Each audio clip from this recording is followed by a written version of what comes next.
Hello viewers, welcome to other update from Sukanta sir classes. আমি তোমাদের সনাতন স্যার, সিডিপি মাস্টার। তো এখন যেটা ব্রহ্মাস্ত্র 9 আমরা চালাচ্ছি, সো ব্রহ্মাস্ত্র 9-এর আজকের টপিক গেস্টাল্ট থিওরি। তো গেস্টাল্ট থিওরি হচ্ছে কি দিয়েছে, কোহলার এবং কপকা এবং ওয়াইদেমার দিয়েছেন। তো গেস্টাল্ট কি জিনিস? গেস্টাল্ট হচ্ছে আমাদের লার্নিং থিওরির বা শিখন তত্ত্বের একদম গুরুত্বপূর্ণ এবং সবচেয়ে সর্বোচ্চ লেভেলের লার্নিং, বিশেষ করে যারা রিসার্চ করে থাকেন, অর্থাৎ রিসার্চ লেভেলের লার্নিং। ঠিক আছে, রিসার্চ লেভেলের লার্নিং, সেই ধরনের লার্নিংটা কিন্তু এই গেস্টাল্ট থিওরির মাধ্যমে হয়ে থাকে।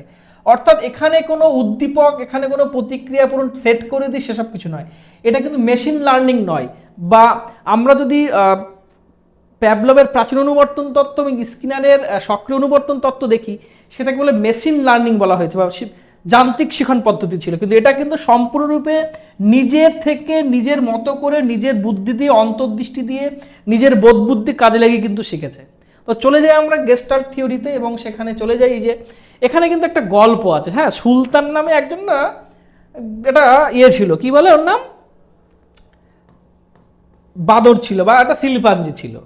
তো এই শিল্পাঞ্জির সামনে কি রাখা হয়েছে? একটা কলা ঝুলিয়ে রাখা হয়েছে, তাই তো? এই যে কলা বা কলার কাঁদি ঝুলিয়ে রাখা হয়েছে, এই যেরকম। এবং তার সামনে কতগুলো বাক্স রাখা হয়েছে এবং একটা কতগুলো লাঠির টুকরো রাখা হয়েছে, তাই না?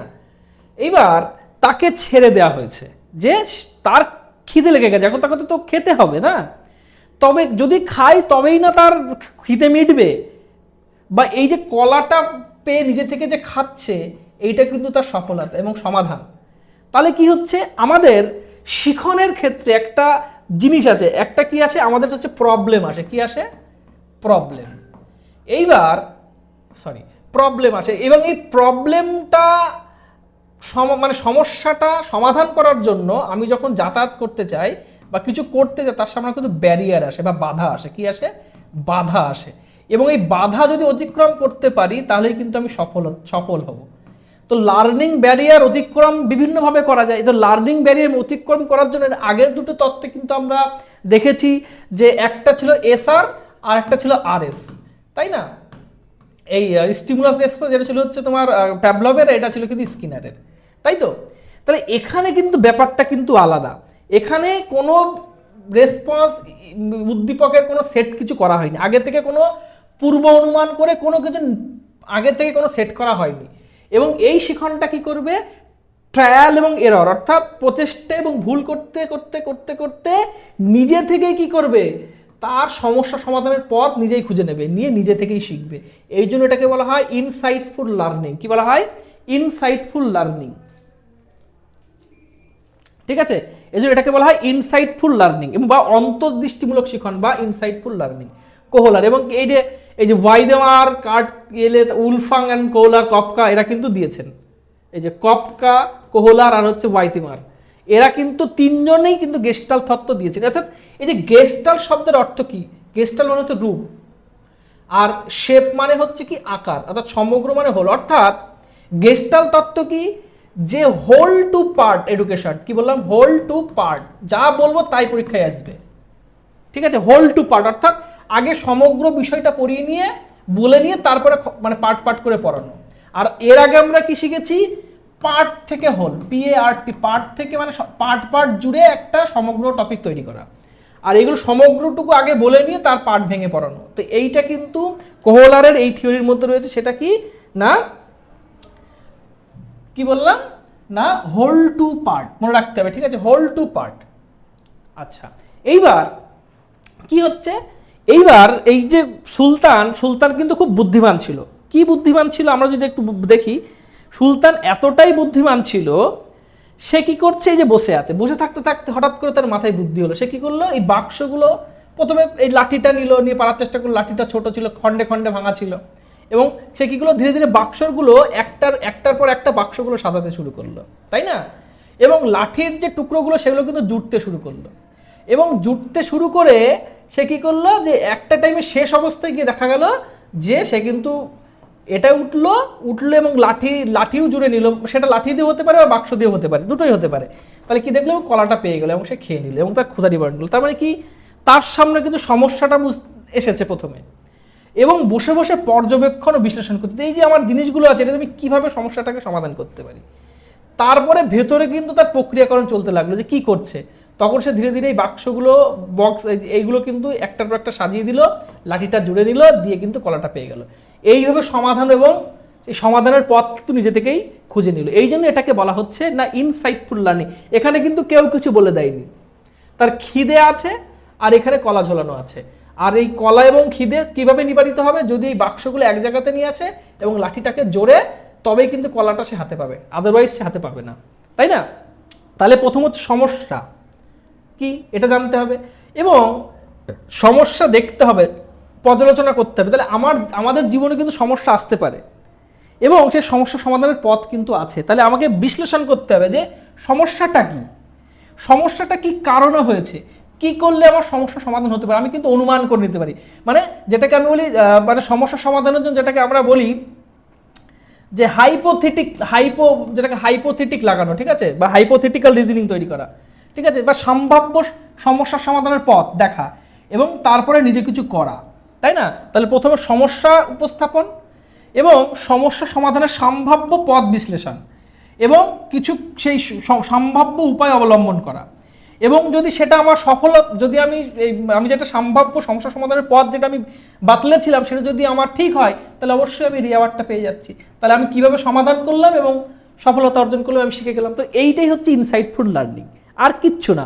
তাহলে কি আছে এখানে, শিখন কোনো ধীর অনুবর্তনের মাধ্যমে ঘটেনি, বরং পরিবেশের আকস্মিক জ্ঞানমূলক পুনর্গঠন, কগনিটিভ রিকনস্ট্রাকশনের মাধ্যমে ঘটেছিল। অর্থাৎ জ্ঞান কিন্তু প্রকৃতি থেকেই নেওয়া হয়েছে, প্রকৃতির মধ্যে থেকেই জ্ঞানটা পাওয়া হয়েছে, জ্ঞান কিন্তু বাইরে থেকে দেওয়া হয়নি কোনো রকমভাবেই। তাহলে এখানে কি দেখলাম, সাডেননেস, অর্থাৎ সমাধানটি ধীরে ধীরে নয় হঠাৎ করে এসেছিল। তাহলে কি এই যে হঠাৎ করেই তো এসেছিল, এই যে বললাম এই যে সমস্যা সমাধানের যে হাইপোথেটিক বা যেটাকে আমরা বলি যে সম্ভাব্য সমস্যা সমাধান পদ্ধতি, সেটা কিন্তু হঠাৎ করে মাথায় এসেছে এবং আমি সেই হঠাৎ করে আসার জন্য হঠাৎ করে আমি কার্যগুলো সম্পাদন করেছি এবং হঠাৎ করে আমি সফলতা পেয়েছি। ওই জন্য আন্ডারস্ট্যান্ডিং কী হলো, আমি যেহেতু নিজে থেকে সফলতা পেয়েছি, আমি কিন্তু এই সমস্যা সমাধান কেন সমস্যা এসেছে, সমস্যা সমাধানের পথ, এই দুটোর মধ্যে কিন্তু লিঙ্ক করতে পেরেছি, অর্থাৎ সেই বোধটা আমার মধ্যে কিন্তু তৈরি হয়ে গেছে।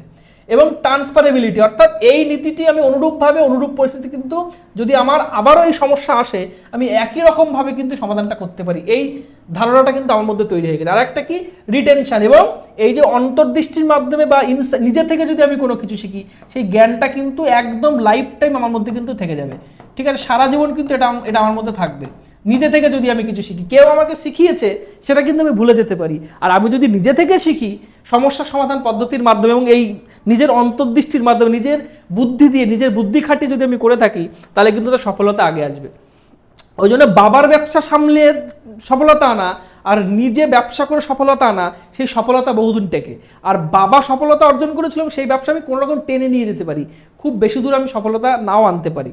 আমার কিন্তু যদি ইনসাইট থাকে, অর্থাৎ নিজের যদি বোধ বুদ্ধি ঠিক না থাকে, যদি বোকা সুলতান হতো তাহলে কিন্তু হতো না, চালাক সুলতান হলে তাহলেই কিন্তু হবে। আচ্ছা, এইবার চলে আসি যে গেস্টাল্ট থিওরির মূল কতগুলো বিষয়বস্তু, এখানে অনেক কিছু রয়েছে। তো কি বলছে, ল অফ প্রক্সিমিটি, অর্থাৎ কাছাকাছি থাকা উপাদানগুলিকে একটি দলবদ্ধ, এই যে প্রক্সিমিটি। আচ্ছা, তারপর law of similarity, law of closure, law of continuity and figure ground relationship. তাহলে এটা কিন্তু তার ল ছিল, তাই না? গেস্টাল্টের যে সূত্রগুলো ছিল কি, law of proximity, law of similarity, law of closure, law of continuity and figure ground relationship. Gas চলে গেল। এই যে নৈকট্যের সূত্র, যে কাছাকাছি বাক্সগুলোকে নিয়ে আসা, জুড়ে দেখা, এটা একটা ব্যাপার, তাই না? আচ্ছা, সমান, এই তো ল অফ সিমিলারিটি। এবার যেগুলো বাক্সর কাজ করেছে, লাঠির জুড়ে লাঠির কাজ করে নিয়েছে, তাহলে বাক্সর কাজ উঁচু হয়েছে, লাঠির কাজ আরও নাগাল করার জন্য সুবিধা করে দিয়েছে, ব্যাস এটা হয়ে গেল। এবার এই যে অসম্পূর্ণ তথ্যের শূন্যস্থান পূরণ করে মস্তিষ্ক স্বয়ংক্রিয়ভাবে একটি সম্পূর্ণ চিত্র তৈরি করে ফেলে। এই যে ল অফ ক্লোজার মানে কি, আমার সামনে অনেক কিছু নেই, কিন্তু এই যে ডট দেওয়া আছে, এইটা দিয়ে কিন্তু আমি যদি সমগ্রটা জুড়ে দিই, তাহলে কিন্তু আমার বৃত্ত তৈরি হবে, আমি জানি। আর তবে সেই এই প্রত্যেকটা যদি বাক্স পাট করে দিলে আমি কিন্তু উচ্চতায় উঠবো, এবং লাঠির টুকরোগুলো যদি আমি এইভাবে জুড়ি পাট করে, তাহলে কিন্তু আমি কলাটাকে সহজেই ধরে নিতে পারবো, যেরকম সুলতান করেছিল, তাই না? এই যে পাশাপাশি থাকা বিন্দুগুলোকে আমরা আলাদা আলাদা না দেখে দল হিসেবে দেখি। আচ্ছা, একই রং বা একই উপাদানগুলোকে কি করি আমরা, এক দল হিসেবে চিহ্নিত করি। অসম্পূর্ণ বৃত্তকে আমরা কি সম্পূর্ণ করে উপলব্ধি, এটা যে আমি হয়ে যাবে। এবার ল অফ কন্টিনিউটি কি, আমরা এই যে মসৃণ বাঁকানো রেখাকে বিচ্ছিন্ন রেখার চেয়ে ভালোভাবে অনুসরণ করি, তাহলে আমরা এইটা বেশি অনুসরণ করি না, আমরা কিন্তু এইটা অনুসরণ করি, তাই না?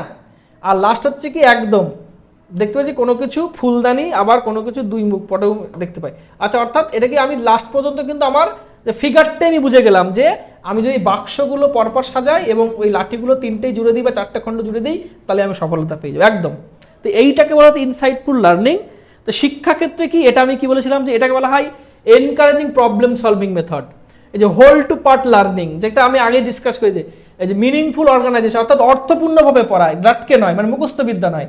আর কানেকশন কনসেপ্ট, অর্থাৎ একটা অপরটার সঙ্গে, মানে এক জ্ঞানের সঙ্গে আর একটা জ্ঞানের মধ্যে যে একটা ইন্টারলিঙ্ক রয়েছে বা কোরিলেশন রয়েছে, সেটাও কিন্তু বুঝতে সাহায্য করে আমাদের এই ইনসাইটফুল লার্নিং বা যেটাকে বলা হয় হচ্ছে না গেস্টাল তত্ত্ব, ঠিক আছে, বা অন্তর্দৃষ্টিমূলক শিখন। তো অন্তর্দৃষ্টিমূলক হচ্ছে শিখন তত্ত্বগুলির মধ্যে সবচেয়ে মানে হায়ার লেভেলের, বিশেষ করে আমরা যারা অ্যাডাল্ট লার্নিং করি বা অ্যাডাল্ট লার্নার যারা রয়েছি বা একটু ওয়াইসফুল লার্নার যারা আছি, তারা কিন্তু আমরা অর্থাৎ উচ্চ শিক্ষার ক্ষেত্রে আমরা কিন্তু এই ধরনের পদ্ধতি ব্যবহার করে থাকি বা ইনসাইটফুল লার্নিং ব্যবহার করে থাকি। এই ছিল কোহলারের, এইটা হচ্ছে গুরুত্বপূর্ণ একটা তত্ত্ব। হ্যাঁ, আরেকটা কথা বলে, যারা এই one page one note one theory এটা এই ব্যাচে তারা যুক্ত হতে চায়, আমাদের 2026 সালে প্রাইমারি টেটের মাস্টার ব্যাচ শুরু হয়ে গেছে।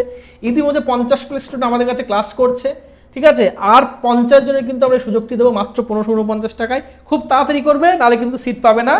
7431094840 এই নাম্বারে কিন্তু হোয়াটসঅ্যাপ বা কল করে যোগাযোগ, মানে ব্যাচে যুক্ত হয়ে যেতে পারো।